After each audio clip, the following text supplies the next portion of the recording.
하나님께 영광을 돌리고 그 깊은 사랑이 우리의 심령 가운데 흐르고 있는 줄로 믿습니다. 우리 교회도 자영업을 하시는 이러한 성도님들이 많이 계시죠.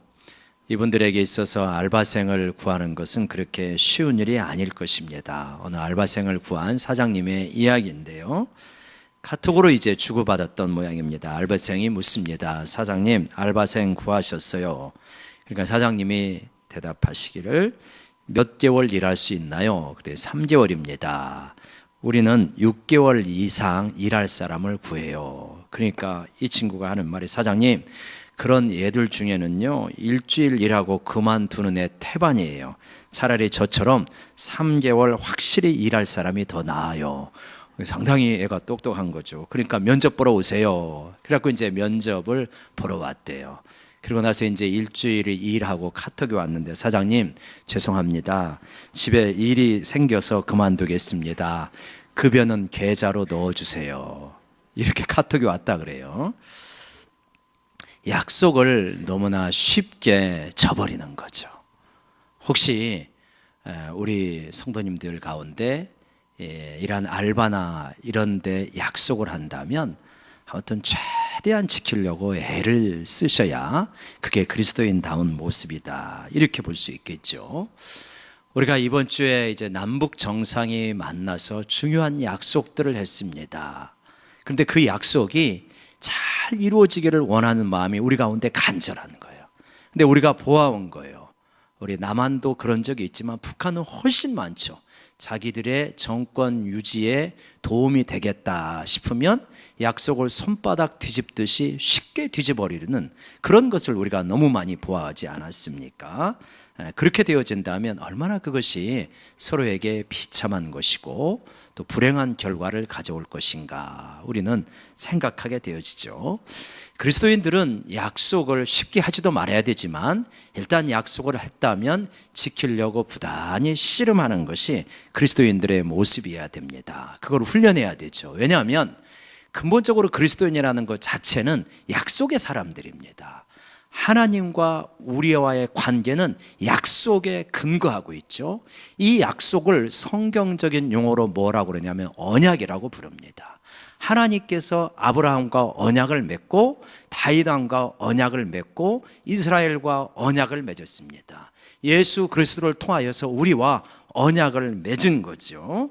그 내용이 무엇이냐면 하나님께서는 그의 백성을 구원하시고 돌보시고 인도하시고 책임지시고 그에게 필요한 모든 것을 다 주시겠다는 것입니다. 엄청난 은혜죠.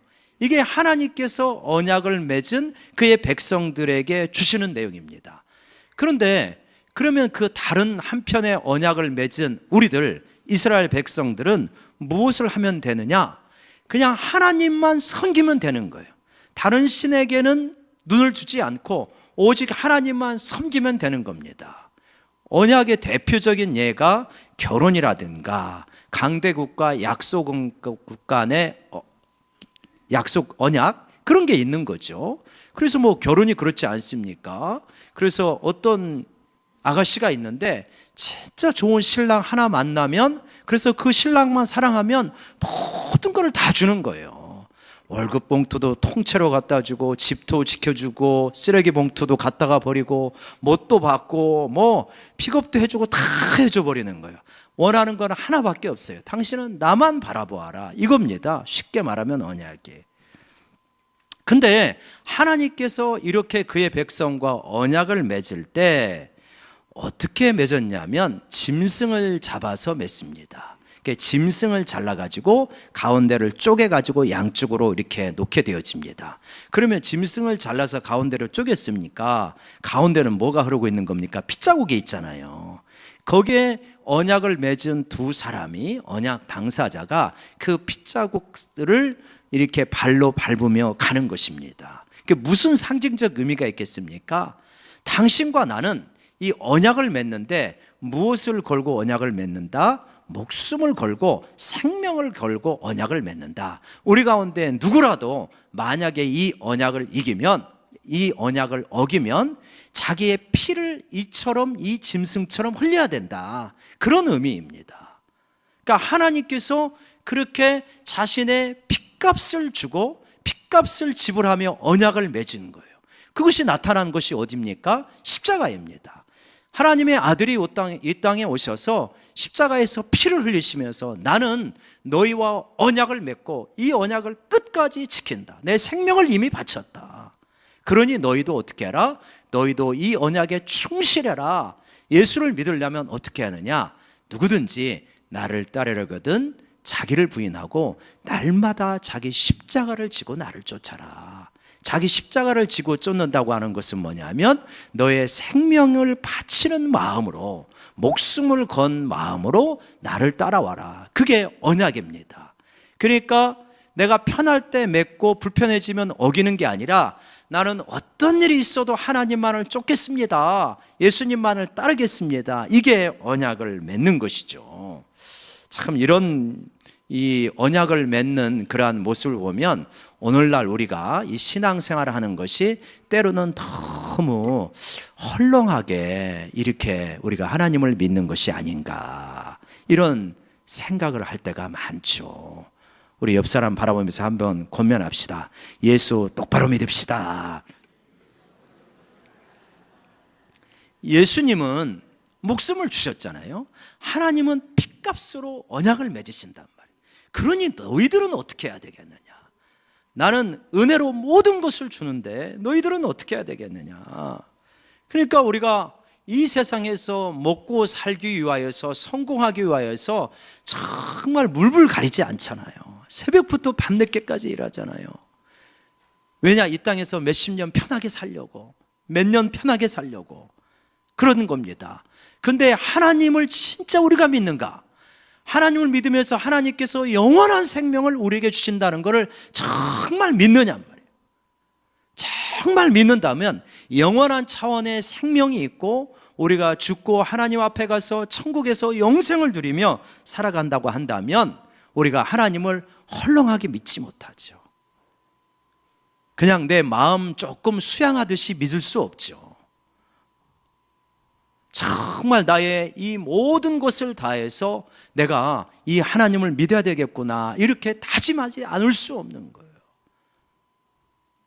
여러분, 우리의 믿음의 자세를 이 언약을 맺는 이 짐승의 피를 가운데 놓고 그 자국을 밟으면서 언약을 맺는 그 모습을 볼 때, 아, 나의 믿음의 자세는 어떠한가, 다시 한번 이렇게 잘 점검하면서 주님 안에서 정말 예수를 제대로 믿기를 다짐하는 저희 모두가 되기를 원합니다.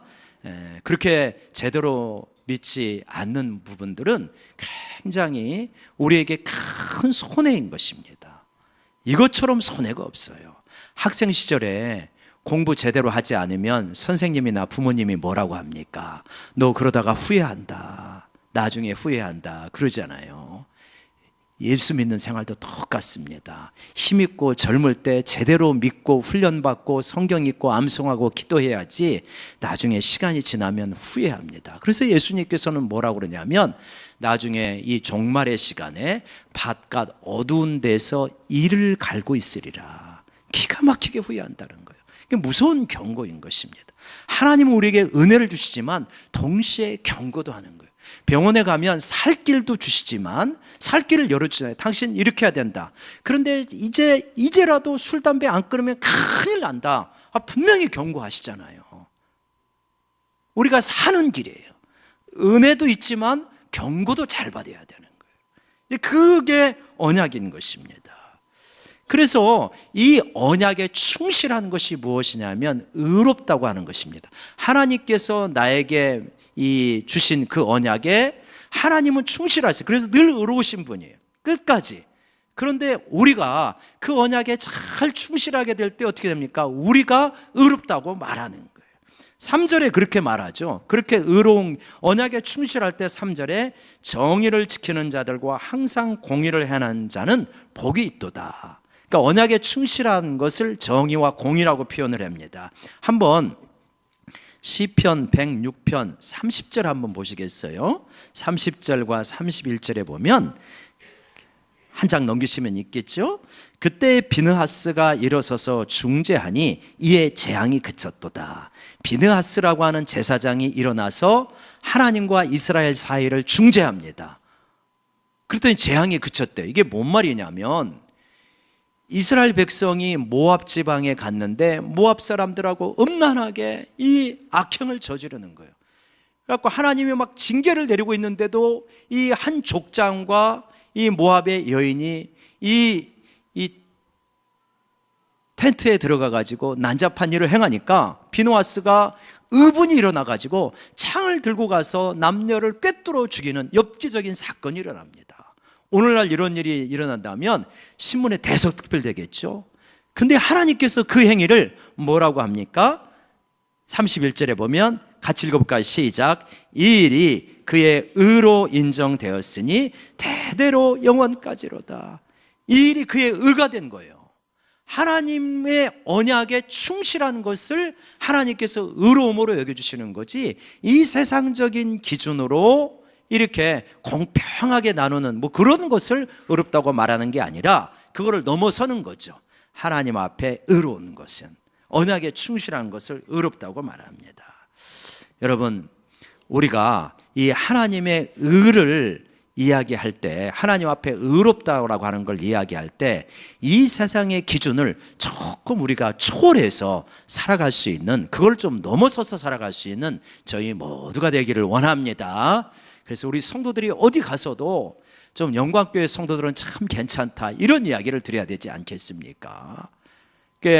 저희 아파트에도 어떤 차가 주차를 하는데 좀 일찍 와요. 일찍 오는데 꼭 그 라인에는 안 넣어요. 그리고 그 앞에 넣어요. 거기서 빠져나오려면 너무 힘든 거예요. 근데 그 차가 뭐니까 무슨 채널 차예요. 안경점 차예요. 내가 저 안경점을 가나 봐라, 이런 마음이 드는 거예요. 내가 저기한테 전화를 해야 되나, 경비 아저씨한테 또 말씀을 드리면 경비 아저씨만 입장이 곤란할 것이고, 아니 왜 일찍 오는데 그 칸에 안 놓고 굳이 자기 편하자고 자기 집 앞에만 놓고 다른 차가 빠져 나가지 못하게, 들어가지도 못하게 그렇게 하느냐.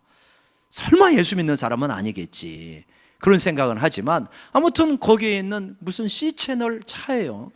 혹시 그분 오시지 않았죠? 네. 그럼 마음이 너무 그가 안타까운 거예요. 근데 제가 이번 주에 신방을 가기 전에 머리가 좀 지저분해서 머리를 깎으러 갔는데, 이분이 이제 어느 교회 다니는 집사님이에요. 좀 독특하신 분이에요.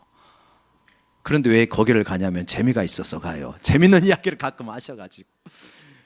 그리고 그분이 그러는 거예요. 요즘 말이죠, 목사님, 공기가 너무 안 좋다는 거예요. 미세먼지 때문에 공기가 안 좋잖아요. 그렇지요. 근데 왜 안 좋냐면요, 이게 문재인 정부 때문에 안 좋다는 거예요. 그러면서 하시는 말이 김대중 정부 때도 먼지가 이렇게 많았다고 안 좋았다는 거예요. 이게 도대체 또 뭔 이상한 요설인가.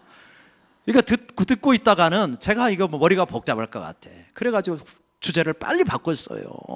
그래서 요즘 장사는 어떠세요? 이렇게 예수 믿는 사람도 많이 와요. 그랬더니 많이 온다는 거예요. 그러면서 이제 또 이분이 또 단순하시고 바로 또 그 주제로 넘어가가지고 막 또 열변을 토하시는 거예요. 그러면서 하시는 말씀이 뭐라고 하냐면, 아우, 예수 믿는 사람들이 어떻게 보면 더 깍쟁이라는 거야. 더 깍쟁이라고. 그러면서 이제 하시는 말씀이, 이 자기 집에 와가지고도 어떤 권사님이 와가지고 머리를 해가지고 하나님께서 주신 은혜가 어떻고 교회가 어떻고 잘 이야기를 다 하시고 파마를 다 하셨대요. 그리고 가면서는 돈을 깎고 간대요. 돈을 깎고 간다는 거야. 그래갖고 그 권사님을 붙잡고 말했대요. 권사님, 내가 깎아드리는데 어디 가서는 예수 믿는다는 소리 좀 하지 말고 다니셔, 이렇게 이야기를 했다고 그러더라고요. 여러분, 우리가 나가가지고요, 잘못 행동하지 말아야죠. 그런데 내가 자신이 없으면 그냥 예수 믿는다는 소리, 영광교회 다닌다는 소리 안 하는 일만 못할 수가 있어요. 나의 삶이 적어도 세상적인 기준보다는 조금 위에 있어야지. 그 밑에 수준에서 놀면서 하나님의 의를 이야기한다면 부끄러운 거죠. 그거는 적어도 초월한 삶을 살아야 되지 않겠습니까? 아니 저는요 이번에 이제 오늘까지 하면 4번에 걸쳐서 구역장님하고 면담을 하는데 구역장님이 어려운 것들이 뭐냐 이렇게 들어보니까 공통적으로 나오는 게 있어요. 뭐냐면 구역원들이 전화를 안 받고 문자와 카톡을 하면 잠수를 타버린다는 거예요. 연락을 안 하신다는 거예요.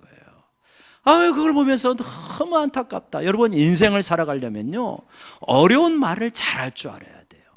힘든 말을 할 줄 알아야 인생을 제대로 좀 살아갈 수 있는데, 그래서 그 말을 못 하시나. 전화가 너무 힘드시면요 교회 구역장뿐만 아니라 어떤 경우라도 전화를 일단 받으세요. 받으셔가지고 구역장님 혹은 사장님, 제가 지금 너무 마음이 힘들어서 계속 통화하기는 어렵습니다. 제가 좀 마음이 되면 차분하게 말씀드릴게요. 끊겠습니다. 죄송합니다. 그리고 한마디 하면 그러면 얼마나 편합니까? 그 한마디를 못해가지고 갖가지 억측을 전화를 한 사람이 하게 하고, 전화 안 받은 본인은 얼마나 또 힘들겠어요. 얼마나 에너지가 낭비되겠어요. 그러니까 이런 어려운 말을 할 줄을 알아야 되는데 너무 이런 훈련이 안 돼 있는가 봐요. 마음이 착하셔서 그러시는 하겠지만, 그래서 그런 부분들, 인생을 살려면 꼭 중요한 것이 있습니다. 옆 사람 바라보면서 한번 격려합시다. 어려운 말 잘하고 삽시다.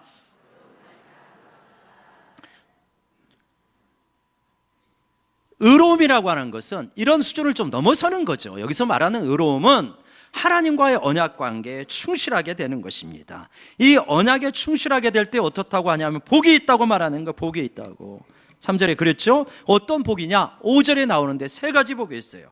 첫 번째, 주의 택하신 자가 형통해지는 것을 보게 됩니다. 형통의 복을 누리게 되어지는 거예요. 시편 1편에서 시냇가에 심은 나무가 시절을 쫓아 과실을 맺으며 그 행사가 형통하니, 그 행사가 다 어떻다고 합니까? 그 행사가 다 형통하다고 말하고 있어요.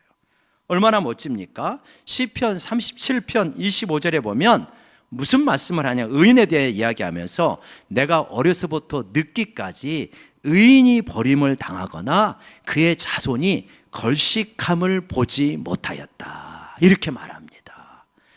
여러분, 하나님 앞에 이 신실하면요 절대로 버림을 당하는 일이 없다는 걸 믿으시기 바랍니다. 그런데 나만 그런 게 아니라 누구까지요? 자손까지. 하나님이 살아계시거든요. 하나님 앞에 진짜 믿음으로 살려고, 언약에 충실하려고 하면 자손까지 지켜주시는 분이 하나님이신 거예요. 그러니까 내가 막 돈을 많이 벌어갖고 집 사주고 유산 남겨주고 그러지 않아도 돼요. 하나님께서 챙겨주신다니까요. 그 얘기를 하고 계시는 거예요. 언약에 충실하면 형통해지는 인생을 살게 되어 있습니다. 두 번째로요, 언약에 충실하면요 뭘 누리게 된다고요? 주의 나라에 뭘 나누어 가지게 된다고요? 기쁨을 나누어 가지게 되어진다는 걸 믿으시기 바랍니다. 정말 오늘날 이 세상이요 예전에 비하면 물질적으로 얼마나 풍요합니까? 잘 먹고 잘 살잖아요. 마음껏 차 타고 그냥 부산까지 하루에도 갔다 올 수 있잖아요. 그런 세상에 살지만 왜 그렇게 우울한 사람이 많은지, 항우울제 소비량이 계속 늘어나고요, 신경진정제, 신경안정제 소비량이 계속 늘어나는 거예요. 왜 이렇게 우울하고 불안하고 두려운 일이 많은지, 왜 그렇습니까? 이거 어떻게 해결합니까? 물론 일시적으로 그러한 정신과의 도움을 받는 것도 필요하죠. 그럴 수 있지만 계속 그런다면 안 되는 거죠. 혹시 여러분 가운데 우울하고 두려움이 많고 인생이 힘겨운 분이 있습니까? 어디에 해결책이 있습니까? 오직 하나님 앞에 해결책이 있다는 걸 믿으시기 바랍니다. 우울하신 분요, 하나님 앞에 다가오십시오. 주님을 가까이 하십시오. 주님, 하나님을 가까이 하라. 그러면 하나님께서 너희를 가까이 하시리라. 하나님은 기쁨이 샘솟는 분이고 사랑이 넘치는 분입니다. 그래서 그분에게 가까이 가면 즐거워지는 거예요. 여러분, 친구를 사귈 때도 우울한 사람 좀 사귀지, 좀 돌보기는 하셔야 되겠지만 좀 너무 가까이 하시면 힘들어져요. 그 사람이 열정적이고 은혜가 충만하고 기도하는 사람을 사귀야 나도 영적으로 충만해지지, 아주 그냥 힘이 없고 우울하고 낙심천만한 사람을 사귀면 같이 영향을 받는 거예요. 힘겨운 거예요. 그래서요, 정신과 의사들 상담하는 사람들이 그런 사람을 상담할 때 얼마 동안 합니까? 2시간, 3시간 합니까? 안 해요. 50분밖에 안 합니다. 50분 하고 5만에서 10만 원 내라고 하는 거예요. 그렇게 되어 있어요. 너무 힘들기 때문에.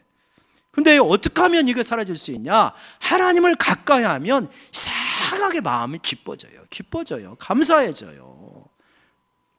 저는 지난 월요일 날 이제 어머니한테 갔다 왔는데, 어머니한테 가는 길에 지난 월요일에 비가 많이 왔잖아요. 그러니까 속도를 내면 안 되니까, 그러니까 좀 천천히 갔는데, 요새 스마트폰은 진짜 좋더만요. 당신의 운전 습관 점수가 데이터로 나오더라고요. 그래갖고 내가 데이터를 딱 찍어보니까요, 당신의 운전 점수는 96점, 상위 3% 안에 들어갑니다. 확실히 나는 모범생이야. 그런 생각을 스스로 자족하면서, 그러면 여러분 스마트폰 보시면 그거 다 나올 거예요. 그걸 뭐 하는 게 아니라 그냥 지가 알아서 해줘요. 그러니까 급브레이크 밟았는지, 뭐 급하게 출발했는지, 과속했는지, 그런 것들이 데이터로 되는가 봐요. 그래서 이제 시간이 비가 오고 그러니까 더 천천히 가야죠. 그래서 어떻게 보낼까 하다가, 이렇게 하면 되겠구나 하면서요, 가면서 일단 좋아하는 목사님의 설교를 한 40분, 45분 쭉 듣고, 그리고 휴게실에서 잠깐 쉬었다가 또 찬양을 딱 선곡해 놓고 틀어놓고 가면서 함께 찬양을 하고 갔더니요, 그냥 2시간 동안 혼자 부흥회를 하고 간 거예요. 얼마나 좋고 감사한지. 그냥 하나님과 동행하는 것이 이렇게 복된 거예요. 하나님께 가까이 하면요, 이 우울함이 잠깐 왔다가도 사라집니다. 근심이 왔다가도 사라져요. 근데 하나님 멀리하면서 막 서로 막 긍정적 사고방식을 가지고, 적극적 사고방식을 가지고 아무리 기쁘게 하려고 하더라도요, 오래 못 갑니다. 오래 못 가요. 하나님께 가까이 가면 긍정적이고 적극적인 사고방식 안 가지려고 해도 기뻐해지는 거예요. 감사가 넘치는 거예요. 하나님이 기쁨의 원천이기 때문에 그렇게 되어집니다. 울적하신 분이 있습니까? 하나님 앞에 가까이 가시고 언약에 충실하시기를 바랍니다. 믿음으로 살아가시기를 바랍니다. 그러면 기쁨과 감사가 충만하게 되어집니다. 세 번째로요, 뭘 누리게 된대요? 주의 유산을 갖게 되어진대요. 주의 기업을 갖게 돼요. 그래서 이스라엘 백성이 가나안 땅에 들어가서 그 유산을 누리게 되어지지 않습니까? 우리도 마찬가지.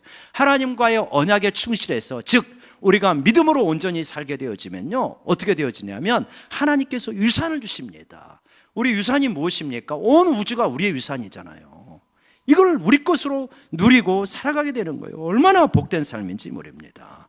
하나님께서 이스라엘 백성에게 이러한 것을 주기를 원하셨어요. 그래서 이스라엘 백성을 구원하시고 그들과 언약을 맺고 그들과 동행하기를 원하셨습니다. 그런데요, 시편 106편 6절부터 보면 그렇지 않다는 거예요. 이렇게 누리는 건 잠깐이지만 이스라엘 백성들은 이 언약에 충실하지 못해가지고, 충성하지 못해가지고 계속 잘못된 길을 가게 되어지는 것입니다. 6절에 그 모습이 나와 있죠. 시편 106편 6절 같이 한번 읽어볼까요? 시작. 우리가 우리의 조상들처럼 범죄하여 사악을 행하며 악을 지었나이다.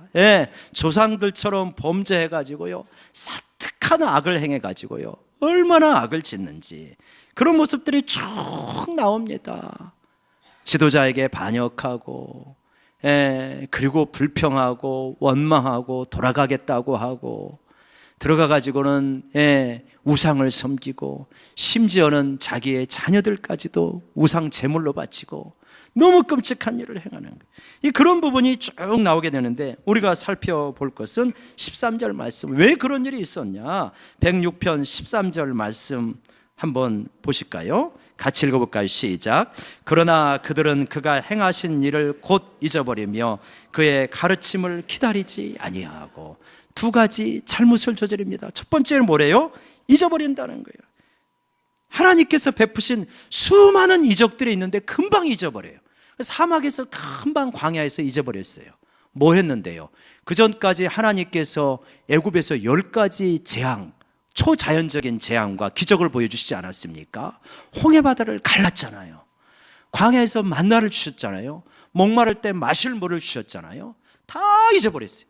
깡그리 잊어버리고 사막에서 목마르니까 막 원망하는 거예요. 모세 원망하고 하나님 원망하고, 그리고 만나를 오래 먹다 보니까 막 질려버리는 거예요. 고기 좀 먹었으면 좋겠다. 통곡하고 막 우는 거예요. 이것이 하나님에게 아주 속상한 일이 되셨어요. 너희는 내가 보여준 기적을 어떻게 그렇게 금방 잊어버리고 나를 원망하고 나를 불신하냐, 언약에 충실하지 못하느냐, 그러는 거예요. 여러분, 얼마나 이게 망령된 행동입니까? 우리도 마찬가지잖아요. 우리도 하나님께서 베푸신 은혜가 얼마나 큰 사람들입니까? 기도해서 응답받으신 적 있잖아요. 하나님이 이번만 이 문제 해결해 주시면 나 하나님 진짜 잘 믿겠습니다. 나를 고쳐주시면 주님 앞에 충성을 다하겠습니다. 이 난관만 해결해 주시면 내가 어떻게든 하나님 앞에 예배드리고 새벽 예배드리고 금식하며 하나님 섬기겠습니다. 그래서 위기를 넘어나셨죠? 다 잊어버리는 거예요. 다 잊어버리고 또 불평이야. 먹을 것, 마실 것 없다고 불평이고 원망이고. 지금 그런 거예요. 망각입니다. 망각. 잊어야 될 게 있고 잊지 말아야 될 게 있는데, 저는 이렇게 남북 정상회담을 환영하고 우리가 잘 되어지기를 기도하겠지만, 북한이라는 집단이 얼마나 약속을 쉽게 어기는 집단인지를 끝까지 우리는 잊지 말아야 됩니다. 얼마나 이면에서 악한 행동을 많이 했는지를 잊지 말아야죠. 그러면서 끝까지 견제하면서 깨어 있으면서 이 일이 성사대로 해나가야 되겠죠. 두 번째로요, 가르침을 기다리지 않습니다. 하나님께서 구름 기둥과 불 기둥으로 인도해 가시잖아요. 근데 안 기다려요. 그냥 하고 싶어서 몸살을 앓는 겁니다. 죄를 짓고 싶어서, 내 마음대로 하고 싶어서 몸살을 앓고 해버리는 거예요. 근데 제가 신앙생활하면서 보니까요, 중요한 게 있더라고요. 하나는 뭐냐면 서둘러서 좋은 거 없어요. 하나님 앞에 기도하지 않고 서둘러서 좋은 게 없어요. 그리고요, 부정적인 것 이야기해서 좋은 경우 거의 없습니다. 그러니까 하나님 앞에 아주 급한 것 같아도 기도하시고 하나님께서 말씀하실 때 따라 움직이시기를 바랍니다. 그러면요, 잘못되지 않아요. 우리가 방향이 잘못돼서 문제지 속도가 늦어서 문제되는 경우 그렇게 많지 않아요. 근데 막 너무 급해가지고 하나님의 말씀도 안 해주셨는데 막 일 저질러 놓고 보면 수습은 할지 모르지만 너무 많은 인생의 낭비가 있는 거예요. 그래가지고 어떻게 되었습니까? 이스라엘 백성은 이 망각하고 하나님의 가르침을 기다리지 않고 하나님께 막 구했습니다. 불평했습니다. 그래서 물도 얻었고요, 고기도 먹었습니다. 고기도 먹었지만 어떻게 되었느냐? 15절 말씀 같이 읽어볼까요? 시작. 그러므로 여호와께서 그들이 요구한 것을 그들에게 주셨을지라도 그들의 영혼은 쇠약하게 되셨다. 고기를 먹고 물을 얻었습니다. 기도가 응답이 되었어요. 그런데요, 부자가 되었습니다. 영혼은 쇠약하게 되었어요. 다른 번역으로는 영혼은 파리하게 되었어요. 바짝 말라버린 거. 기쁨도 없고 평강도 없고 감사도 없고 어려워지는 것입니다. 세상 것들이 그래요. 저것만 얻으면 굉장히 좋을 것 같아도 얻어놓고 봐도 별게 없는 거예요. 금방 적응이 돼요. 우리가 차도 좋은 거 사보고 집도 넓은 데 가보고 그러시죠? 어떻습니까? 조금 지나놓고 보면 금방 적응이 되어서 더 이상 기쁨이 되지 못해요. 영혼이 파리하게 되어지는 거예요. 무서운 거예요. 이제 이 정도가 아닙니다. 계속해서 불순종의 길을 걸어가니까 끔찍한 죄악들을 저지르니까 어떻게 되었대요? 더 무시무시한 대로 나아가는데, 한 장 넘겨보시면 41절 보시면 이렇게 말하고 있습니다. 41절에 보면 하나님께서 그들을 이방 나라의 손에 넘기심에 그들을 미워하는 자들이 그들을 다스렸도다. 기가 막히지 않습니까? 불순종의 길, 언약의 불충한 길을 가니까 하나님께서 미워하는 자들의, 그들을 미워하는 자들이 그들을 다스리는 거예요. 나를 미워하는 사람이 내 상사가 되는 거예요. 얼마나 끔찍합니까? 북한 공산당 일당이 우리를 다스린다고 생각해 보세요. 이것처럼 끔찍한 일이 어디가 있어요? 일본이 와서 다시 다스린다고 생각해 보세요. 이거 죽을 맛일 것입니다. 그래가지고요, 43절 한번 보시면 43절 같이 읽어봅시다. 시작. 여호와께서 여러 번 그들을 건지셨으나 그들은 교묘하게 거역하며 자기 죄악으로 말미암아 낮아짐을 당하였도다. 여러분, 교묘하게 거역의 길을 걸어간 이스라엘 백성, 우리의 모습이 거기에 혹시 있지는 않습니까? 겉으로는 그런 건 않지만 이면으로는 교묘하게 죄를 짓는 거예요. 안 들킬 것 같죠? 다 드러납니다. 한 번 죽는 건 사람의 정하시고 이후에는 하나님 앞에서 심판이 있는 거예요. 교묘한 죄악, 사람의 눈을 가리고 결국은 하나님이 다 낮추십니다. 다 낮추셔요. 빨리 돌이키시기를 주의 이름으로 부탁드립니다. 돌이키셔야 돼요. 최근에 서울에 있는 대형 교회 이모 목사의 이라는 행태 때문에 얼마나 불편하십니까, 여러분? 근데 우리가 알아야 될 것은 그분은 목사라고 불리기 어려운 사람입니다. 그분은 이단이에요. 그러니까 저런 지도자 때문에 이렇게 생각하지 마시고, 또 저기 이 마귀의 이 속임에 넘어간 그런 지도자구나, 그렇게 좀 구별을 좀 하셔야 됩니다. 그 사람은 사기꾼입니다. 오래전에, 지금부터 훨씬 오래전에 방송에서 나온 적이 있었어요.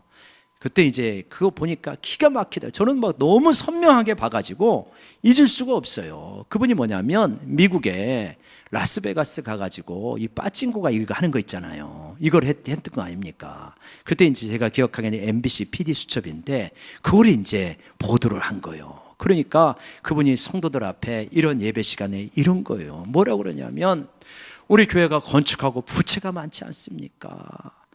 그 부채를 해결하기 위해서 라스베가스에 가서 이거를 당기는 목사의 심정을 여러분 생각이나 해보셨습니까? 이렇게 말을 하니까 성도들이 아멘 그러는 거예요. 참, 어떻게 저 말에 아멘을 하고 그거를 따라가는가? 거기 다 멍청한 사람만 있는 것 같죠? 전혀 그렇지 않습니다. 제가 대학 시절에 같이 신앙생활을 했던 부부가 다 서울대를 나왔어요. 남편은 LG 연구원이고요. 아내는 이렇게 아주 똑똑한 사람이에요. 서양사학과 나온. 그 부부가 거기 가가지고 핵심 멤버예요. 핵심 멤버. 그래갖고 우리를 가르쳤던 목사님에게 테이프랑 보내줘요. 은혜 좀 같이 받자고. 완전히 이게 참 얼마나 이게 기가 막힌지. 그때부터 이미 사기꾼이었는데 돌이키지를 않는 거예요. 그러니까 이제 지금 노년이 되신 모양이에요. 그분이 노년이 돼가지고 뭐 변호사 부축받고 왔다고 라디오 들어보니까 그러더라고요. 완전히요, 괜찮은 것 같아도 완전히 바닥을 치게 만드시는 분이 하나님이십니다.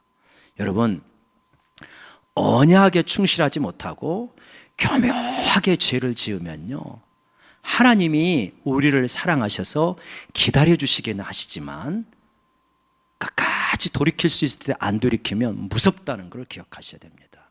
하나님이 결국은 다 들춰버리십니다. 다 들춰버렸어요. 내가 이러다가 큰일 나지, 내가 이렇게 살다가 죽으면 지옥 갈지도 모르는데 그 자리에 있습니까?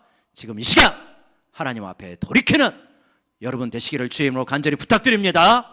이건 주님의 말씀으로 받으셔야 돼요. 내가 여기서 돌이키지 않으면 진짜 망하는구나, 이거 깨달으셔야 돼요. 이스라엘 백성은 안 깨달은 거예요. 교묘하게 악을 지으는 거예요. 망할 것 하다가 다시 구원해주고 망할 것 같다가 다시 구원해주니까 설마 망하겠나? 그래갖고 나라가 망했잖아요. 포로로 다 끌려갔잖아요. 비참해지는 것입니다. 언약 앞에는 두 길이 있어요. 하나님은 우리가 복된 길을 가기를 원하시지 망하는 길을 가기를 원하시지 않아요.